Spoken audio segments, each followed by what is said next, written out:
السلام عليكم ورحمة الله وبركاته. وحشتوني. هستهل النهاردة حلقتي دي ببركة بسم الله الرحمن الرحيم. اللهم لك الحمد كما ينبغي لجلال وجهك وعظيم سلطانك، ونشهد أن لا إله إلا الله وحده لا شريك له، له الملك وله الحمد يحيي ويميت وهو حي لا يموت. ونشهد جميعا بأن سيدنا النبي محمد رسول الله صلى الله عليه وسلم. أما بعد،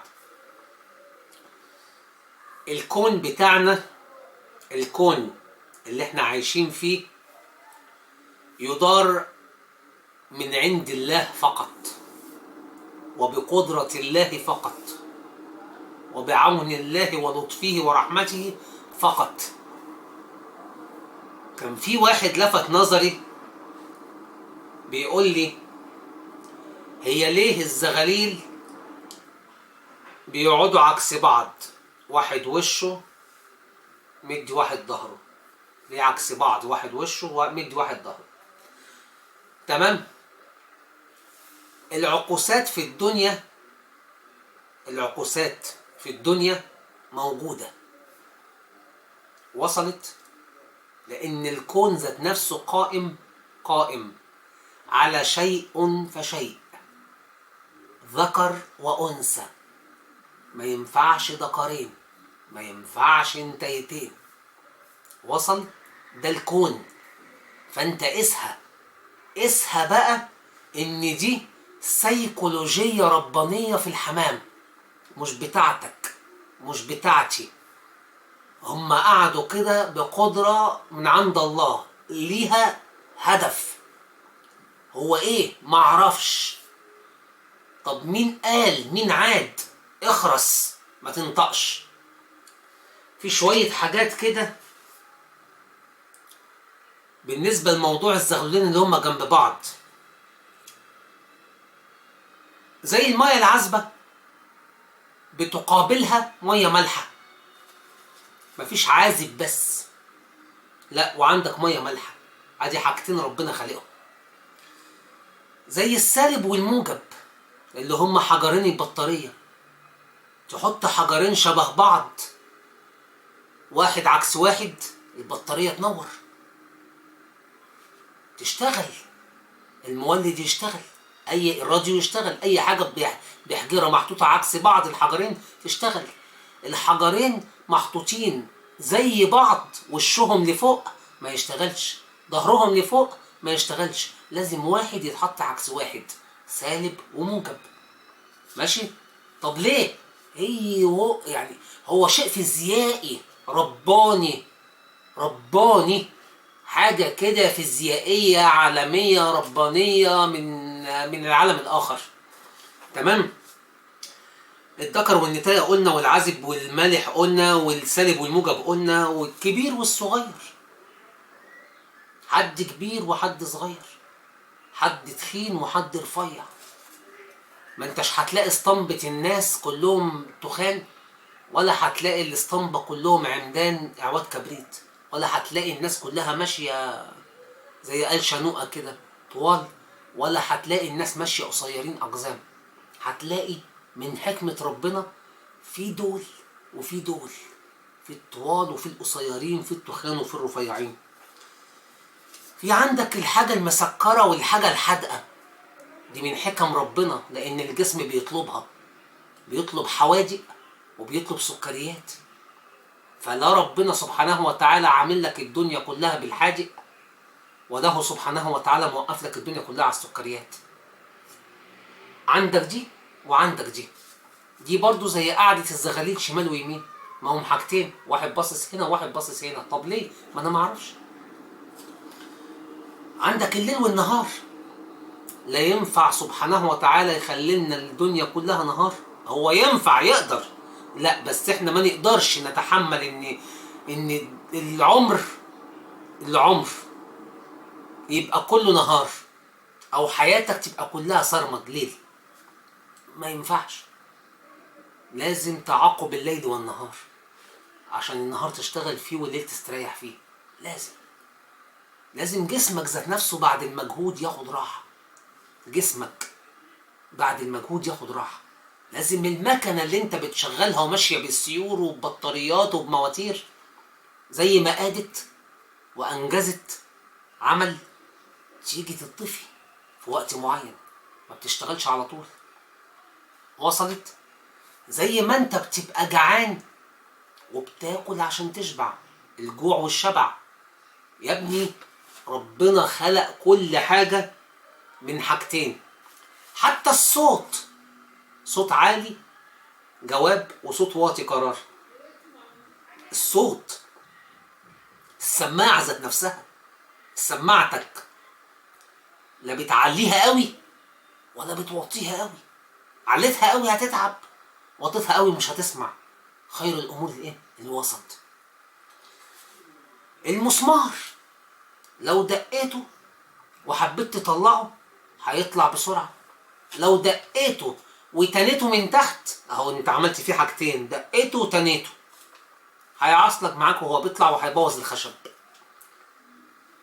انت ذات نفسك، انت كإنسان ربنا عمل لك عينين، فتخيل بقى لما بيعملوا لك رسومات كرتون من عين واحدة انت بتقلق منها وبتخاف، لو ودن واحدة بتقلق منها وهتخاف. وصلت؟ فتلاقي فيه رسومات وحاجات وتوضيحات وأشياء ربانية ما ينفعش الإنسان يسأل فيها، لأنها حكمة من حكم ربنا في خلقه.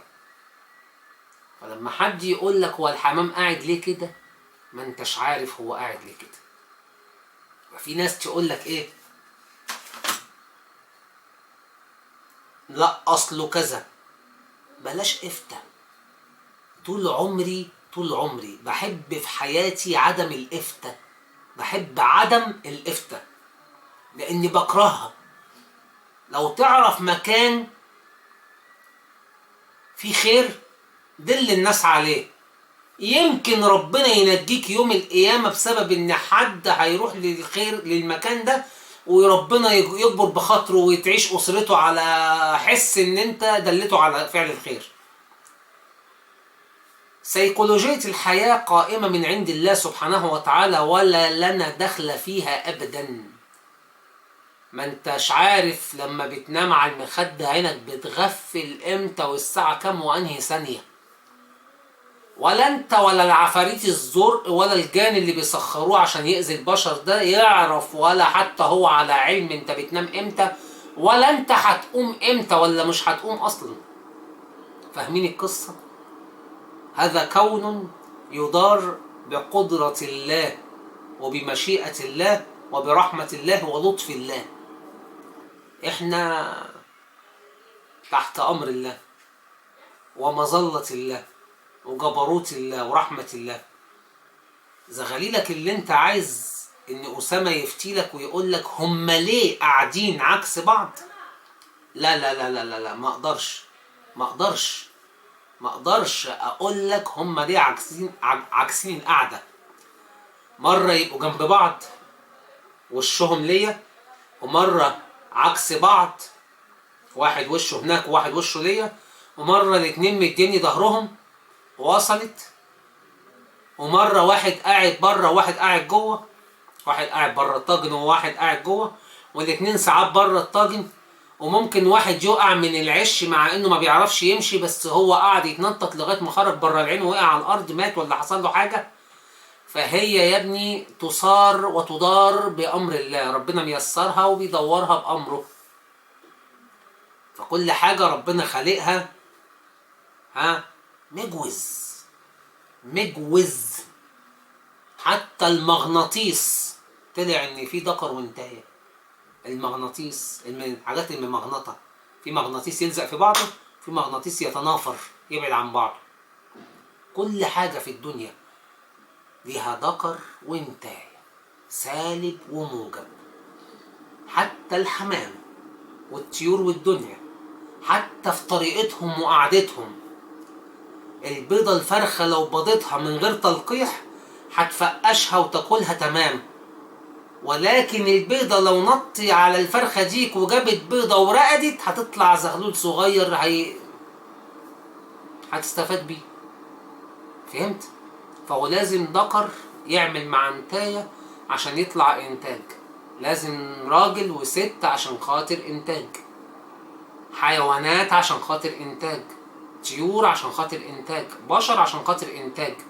وربنا زي ما احنا زوجين، زوج وزوجة في الدنيا آدم وحواء، خلقنا أو خلق لنا كل حاجة سالب وموجب.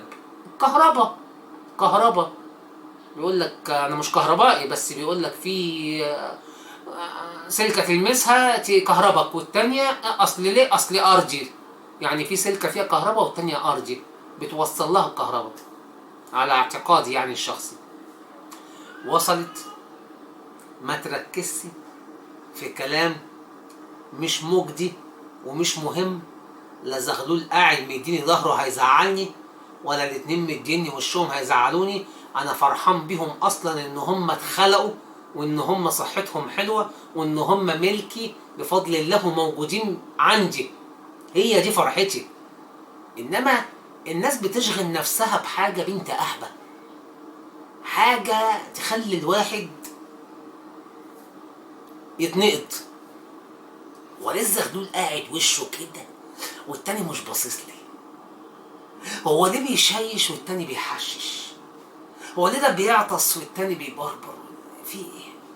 روقوا على حالكم يا جدعان، روقوا على حالكم، عشان دي قدرات ربانيه ان سألت فيها هتتجنن. الحمام بيتحط له اكل عشان جعان، وبعد ما بياكل بتبص تلاقيه انصرف بعد ما شرب شويه الميه وكل، عشان هو شبع. كان جعان شبع، كان محبوس طار. وصلت؟ عندك ايد يمين ايد شمال، عين يمين عين شمال، خرم مناخير يمين خرم مناخير شمال. وصلت؟ حتى اسنانك ما ينفعش ان غير ان يبقى لا شمال يا يمين، لا عاملهم لك ربنا فوق بعض عشان تحسن الخلقه بتاعت ربنا. ها؟ وتكريم الانسان من ربنا. جعل لك سنانك حتى طقم فوق وتحت عشان تعرف تندغ وتاكل. وصلت؟ فالدنيا كلها مقامه على حاجتين، كتلتين، شيئين. ما تشغلش بالك بس بالزغاليل، وان كانوا مزعلينك هديك نمرة تليفوني تجيبهم لي. ما اشوفوا ده الكلب دول مزعلينك ليه وقاعدين مدينك ظهرهم. ليلتك زي الفل حبيبي. الكون سالب وموجب، لازم من حاجتين اتنين. روق على حالك وما تفكرش كتير لحسن تتجنن، وسلمها لله وسبح كتير تبقى مع الله ويلقوا زي الفل. وصلى الله على سيدنا محمد صلى الله عليه وسلم تسليما كثيرا طيبا مباركا فيه ملء السماوات والارض. تحياتي اسامه بيرجو تلمس من الجماليه، واحلى بوسه مطرقعه على كل اخواتي وحبايبي. سلام.